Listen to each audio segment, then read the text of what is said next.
Hello students, welcome to the class. In today's video, I am going to describe how to create an array. In the last video, I already explained what is an array and what is the use of the array. In this video, I am going to explain how to initialize an array and also how to take input in the array and how to give output of the array. So first of all, how to initialize or how to define an array. Okay, so as if you remember, I divide the loop into three parts. Okay, so same as here, I also divide the creation or the initialization of loop into the three parts. The first part contains the data type. Second part contains array name, and the third part contains the size of the array.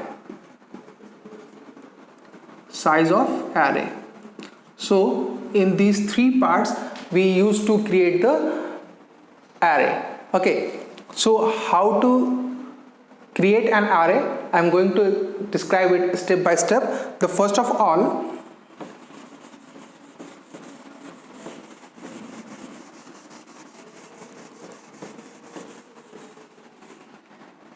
we need to write data type,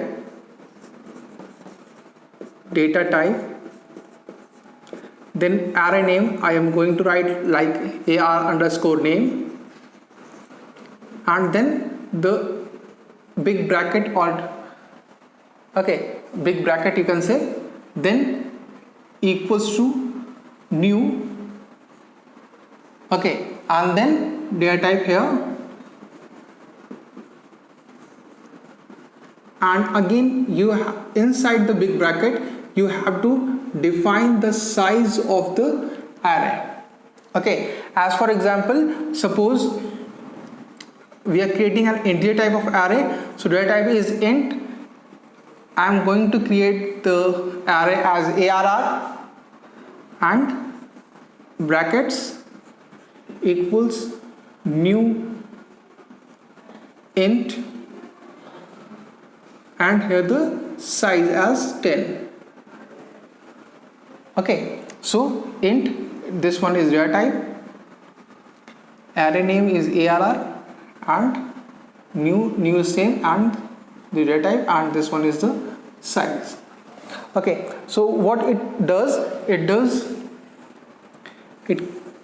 allocate memory for the 10 integer variables: 1 2 3 4 5 6 7 8 9, 0 1 2 3 4 5 6 7 8 and 9, the 10 blocks. Okay, 0 to 9, so it will create 10 blocks. Okay, so the size is 10, so it is from 0 to 9. Clear? Now how to take input into the array.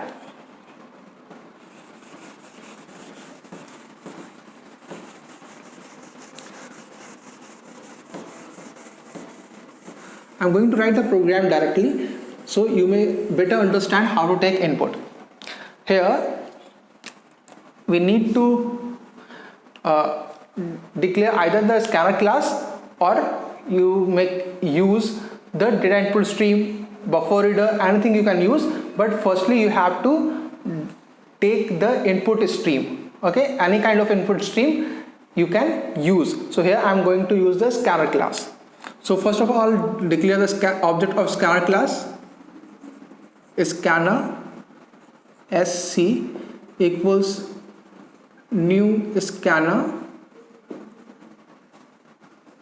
within bracket system dot in. Okay, now second step, use the declare the array.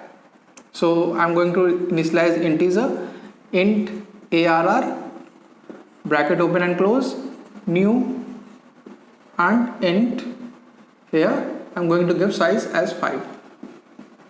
Okay, now also initialize a loop variable, say I, for I, and you will remember the array must begin from 0, so I is starting point is 0. You may write I less than or equals to 9, sorry, it is 5 now, so it is 4. Okay, 4 and then I plus plus.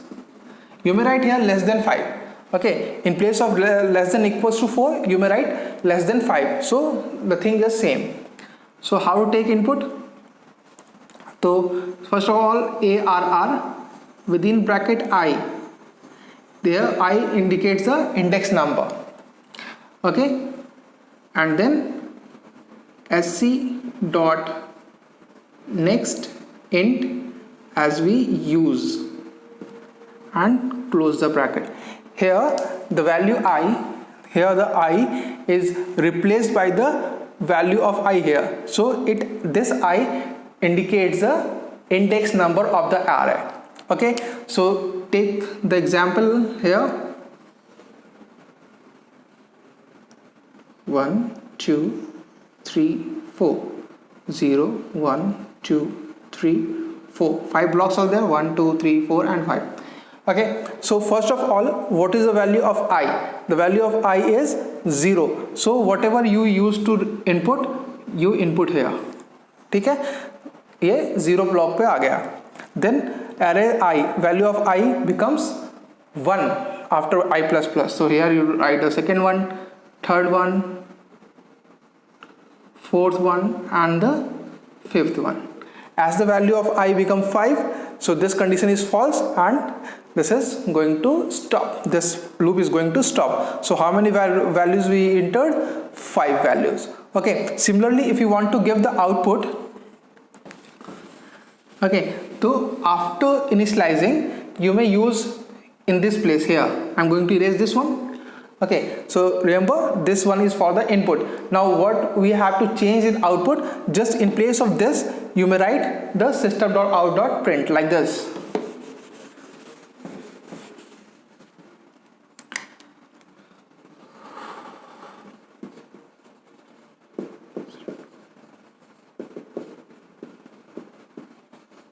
Println, and suppose directly you want to print, write down here ARR I, but be careful, after taking input you may use, directly you can't use, because अगर आप directly करोगे array में input है ही नहीं तो values क्या print होगा.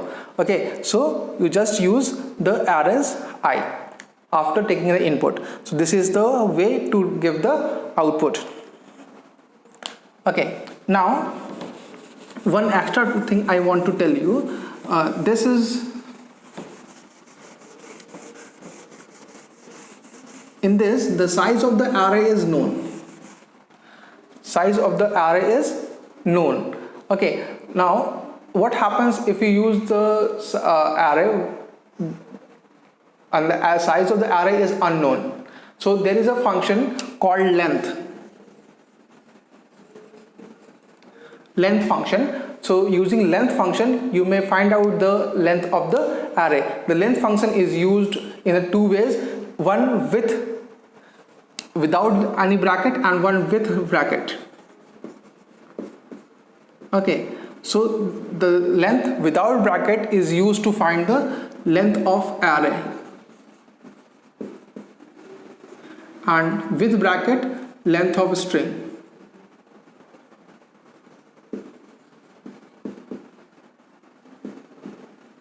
Okay, so this one is used for length of array and this one is used for length of string. Which one? The length with the bracket and length without bracket. Okay, so without bracket is used for the length of array. In the next video I will describe how to use this function length. Okay, so I think this much is enough for the today's video. We will meet in the next video. Till then, thank you.